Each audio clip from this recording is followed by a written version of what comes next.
Pendant des siècles, nous avons considéré la Lune comme un monde silencieux et mort. Une compagne magnifique, mais vide. Et si nous nous étions trompés? L'objet interstellaire 3D ATLAS a manifesté une série de comportements bizarres et intelligents, mais son action la plus spécifique et la plus terrifiante fut une transmission directe et ciblée vers un endroit très particulier de notre Lune. Cela a déclenché une enquête frénétique et secrète sur une possibilité longtemps rejetée comme de la fantaisie. 3I ATLAS a-t-il été envoyé pour réveiller quelque chose d'enfoui sur notre Lune? Et si oui, qui l'y a mis? Le mystère de 3I ATLAS est une histoire d'étrangeté croissante. De sa trajectoire impossible à ses défenses réactives, chaque nouvelle donnée a indiqué une origine artificielle et intelligente. Mais toutes ces actions précédentes pouvaient être interprétées comme de l'observation, de la défense ou de la communication passive. Le signal vers la Lune était différent, était un ordre. La découverte a été faite par un réseau de satellites privés dans le Pacifique, financé par un milliardaire de la tech. Il a intercepté une puissante rafale de signal qui ne venait pas de la Terre. Elle provenait de 3I ATLAS et sa cible était sans équivoque: la Lune. Le message N était dans aucune langue connue. C était un paquet d'ondes multicouches encodées en 5 dimensions de données: amplitude, fréquence, temps, polarisation et tonalité harmonique. Des spécialistes en mathématiques symboliques et en linguistique ont lancé des simulations, mais ce qui en est ressorti était moins une phrase qu'un ensemble structuré d'instructions, une commande exécutable pour un système inconnu. Lorsque le Deep Space Network de la NASA a été secrètement chargé de tracer sa trajectoire, ils ont confirmé l'horrible vérité.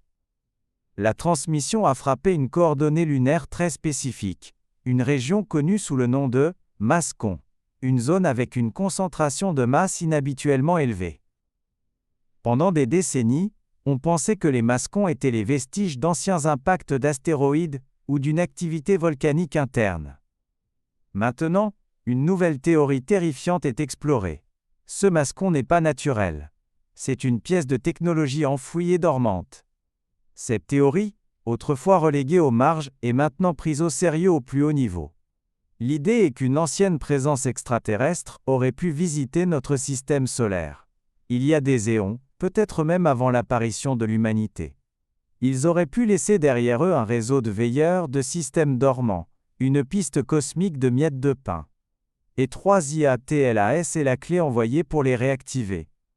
Cette hypothèse relie une série de mystères jusqu'alors sans rapport. Le bref et anormal signal d'Oumuamua aurait pu être une poignée de main, une vérification du système confirmant la présence de l'artefact lunaire. Le comportement étrange des sondes Voyager, alors qu'elles émettaient des rafales de données parfaitement synchronisées avec le signal de 3I ATLAS, pourrait être la preuve qu'elles contiennent aussi une pièce de cette ancienne technologie dormante, un protocole caché qui vient d'être réveillé. Et les effets sur la Terre elle-même semblent maintenant être un prélude à cette activation lunaire. La puissante rafale de micro-ondes au-dessus de l'Antarctique, les grondements sismiques synchronisés, l'altération massive des schémas de navigation des animaux. Tout cela aurait pu être une mise sous tension, à échelle planétaire, une façon d'aligner le champ électromagnétique de la Terre pour se préparer à l'événement principal sur la Lune. Était comme si la Terre elle-même se souvenait d'un motif, et 3I ATLAS était le déclencheur. Que pourrait-il y avoir d'enfoui sur la Lune? Les théories sont aussi folles que terrifiantes. Est-ce un dispositif de communication, une passerelle, une arme? Ou est-ce quelque chose de plus profond, comme une archive de données, une bibliothèque contenant l'histoire de notre système solaire d'une époque antérieure à la nôtre? Si 3I ATLAS est la clé, alors notre Lune est le coffre-fort. Cela nous oblige à réexaminer notre propre histoire avec la Lune. Les étranges données sismiques des missions Apollo, qui montraient que la Lune sonnait comme une cloche, les anomalies magnétiques inhabituelles, les phénomènes lunaires transitoires inexpliqués. Tous ces vieux mystères sont maintenant vus à travers le prisme de cette nouvelle et terrifiante possibilité. Le silence officiel des agences spatiales est maintenant compréhensible. Admettre qu'il pourrait y avoir une pièce de technologie extraterrestre dormante sur notre propre Lune, et qu'une sonde interstellaire tente maintenant de l'activer, est une vérité à laquelle le monde n'est pas préparé. En coulisses, une course secrète et effrénée est en cours. Pouvons-nous étudier la zone cible lunaire avant qu'elle ne se réveille complètement? Pouvons-nous comprendre ce que le signal de commande essayait d'accomplir?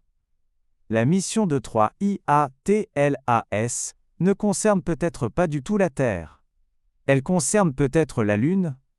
Elle est peut-être ici pour réveiller un gardien endormi depuis longtemps, un veilleur silencieux qui nous orbite depuis des millions d'années. Les implications sont profondes. Cela signifierait que notre histoire n'est pas la nôtre. Que notre système solaire a été visité, et peut-être même façonné, par une intelligence bien plus ancienne que nous. La Lune n'est plus seulement un rocher mort. C'est une potentielle bombe à retardement, et 3IATLAS vient d'allumer la mèche.